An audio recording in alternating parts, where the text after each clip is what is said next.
ये सुबह शाम दरअसल हरेक के जीवन में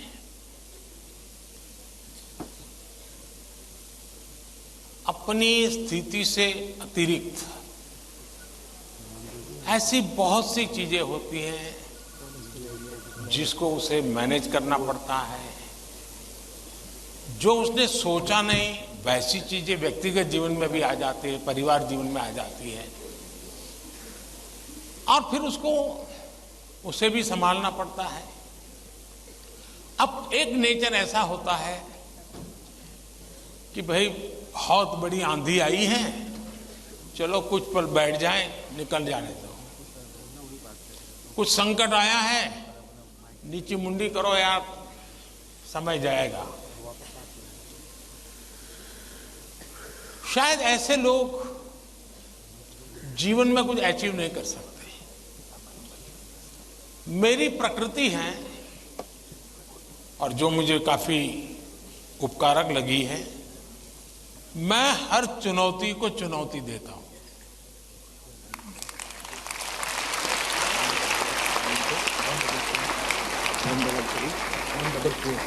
चुनौती जाएगी, स्थितियां सुधर जाएगी, इसकी प्रतीक्षा करते हुए मैं सोया नहीं रहता और उसके कारण मुझे नया नया सीखने को मिलता है। हर परिस्थिति को हैंडल करने का नया तरीका, नए प्रयोग, नई स्ट्रेटेजी इवॉल्व करने का सहज मेरी विधा, मेरा अपना विकास होता जाता है। दूसरा, मेरे भीतर एक बहुत बड़ा कॉन्फिडेंस है। मैं हमेशा मानता हूं कि कुछ भी है, 140 करोड़ देशवासी मेरे साथ हैं।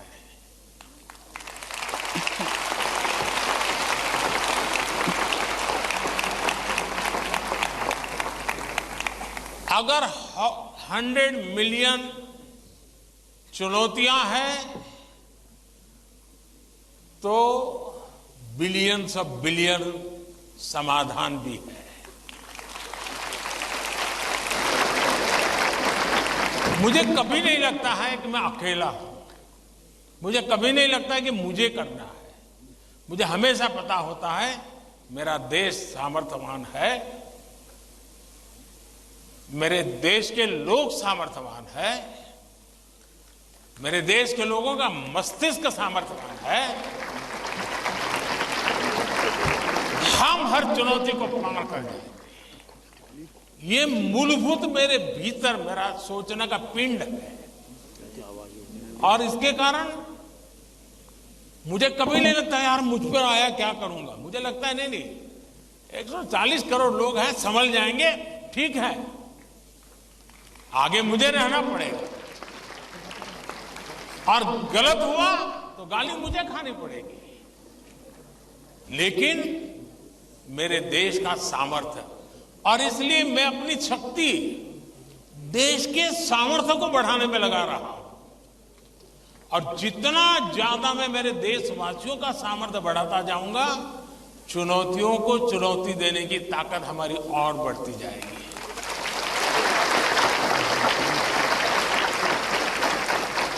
अब हिंदुस्तान की हर सरकार को गरीबी के संकट से जूझना पड़ा है। हमारे देश में संकट है ही है, लेकिन मैं डर करके बैठ नहीं गया। मैंने उसका रास्ता खोजा और मैंने सोचा कि सरकार होती कौन है जो गरीबी हटाएगी। आपके पास ही होगा ना। गरीबी तो तब हटेगी जब मेरा हर गरीब तय करेगा कि अब मुझे गरीबी को परास्त करना है। अब वो सपने ही देखेगा तो होगा कि नहीं होगा। तो मेरी जिम्मेवारी बनती है कि मैं उसके सपने को पूरा करने के लिए सामर्थ्यवान बनाऊं, उसको पक्का घर दे दूं, उसको टॉयलेट दे दूं, उसको शिक्षा की व्यवस्था दे दूं, उसको आयुष्मान योजना का लाभ दे दूं, उसके घर से नल पहुंचा दूं। अगर मैं ये चीजों से जिसको रोजमर्रा की जिंदगी से उसको जूझना पड़ता है, अगर मैं उससे उसको मुक्ति दिला देता हूं, उसको एम्पावर करता जाता हूं, तो वो भी मानेगा अब गरीबी गई, अब मैं उसको मारूंगा। और आप देखिए, इस मेरे 10 साल के कार्यकाल में देश में 25 करोड़ लोग गरीबी से बाहर आए हैं। अब यही चीज और लोग भी तो जैसे बिताया, मैं भी बिता देता। और इसलिए मेरी कोशिश रहती है कि हम देश की शक्ति पर, देश के संसाधनों पर भरोसा करें। जब हम इन सारी चीजों को देखते हैं तो कभी हम अपने आप को अकेला महसूस नहीं करते। जी, मैं क्या करूं, मैं कैसे करूं, अरे मैं तो एक चाय बेचने वाला इंसान, क्या करूंगा, ऐसे नहीं सोच सकता हूं। जी, मुझे पूरा भरोसा होना चाहिए। और इसलिए पहली बात है कि आप जिनके लिए कर रहे हैं उन पर आपका अपार भरोसा।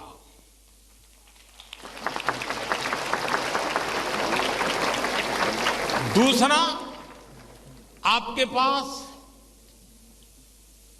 निरक्षीर का विवेक चाहिए। कौन सा सही है, कौन सा गलत है, कौन सा आज जरूरी है, कौन सा अभी नहीं, बाद में देखेंगे। आप प्रायोरिटी तय करने का सामर्थ्य चाहिए। वो अनुभव से आता है, हर चीज को एनालाइज करने से आता है। मैं दूसरा प्रयास ये करता हूं।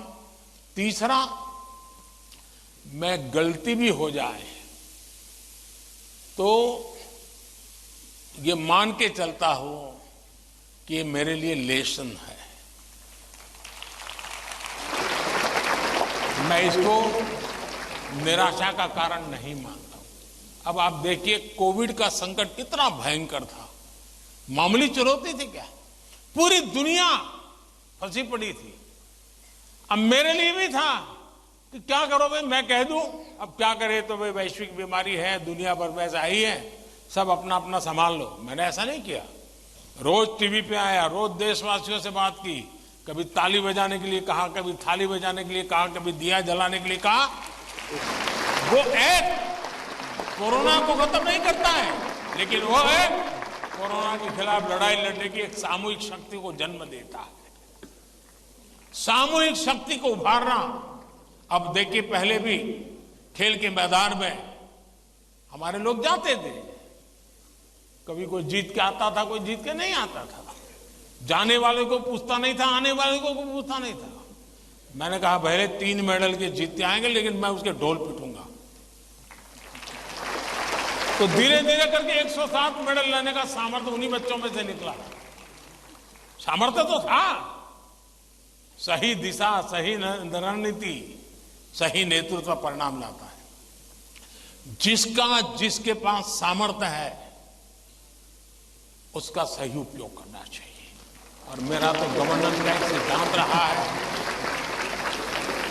कि अच्छी सरकार चलाने के लिए, इन समस्याओं के समाधान के लिए भी आपको नीचे से ऊपर की तरफ सही जानकारी आनी चाहिए, परफेक्ट इंफॉर्मेशन आनी चाहिए, और ऊपर से नीचे की तरफ परफेक्ट गाइडेंस जाना चाहिए। अगर ये 2 वे चैनल परफेक्ट रही, उसका कम्युनिकेशन, उसकी व्यवस्थाएं, उसके प्रोटोकॉल, उसको ठीक से किया, तो आप चीजों को संभाल सकते हैं। कोरोना एक बहुत बड़ा उदाहरण है। और इसलिए मैं मानता हूं कि हम निराश होने का कोई कारण ही नहीं होता है जीवन में। और अगर एक बार मन में तय कर लिया कि निराश होना ही नहीं है, तो फिर सिवाय पॉजिटिविटी कुछ आता ही नहीं है। और मेरे यहां निराशा के सारे दरवाजे बंद हैं।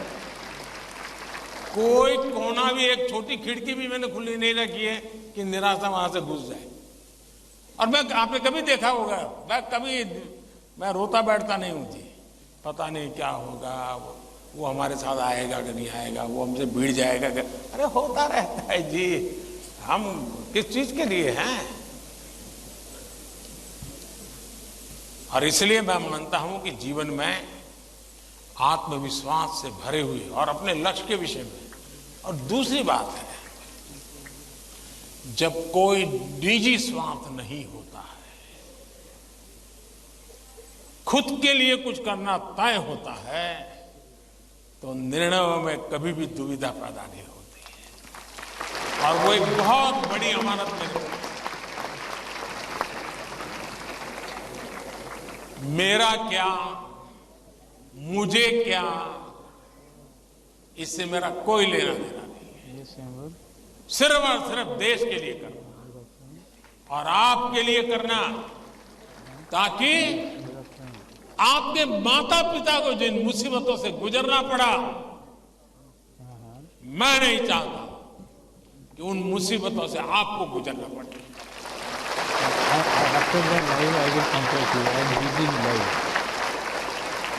हमें ऐसा देश बना करके देना है ताकि आपके भावी पीढ़ी को भी, आपके संतानों को भी लगे कि हम ऐसे देश के अंदर और पूरी तरह खिल सकते हैं, अपना सामर्थ्य दिखा सकते हैं। और ये हमारा सामूहिक संकल्प होना चाहिए, ये हमारा सामूहिक रिजॉल्व होना चाहिए, और परिणाम मिलता है। और इसलिए साथियों, जीवन में पॉजिटिव थिंकिंग की बहुत बड़ी ताकत होती है। बुरी सी बुरी चीज में भी पॉजिटिव देखा जा सकता है, उसको हमने देखना चाहिए। धन्यवाद जी।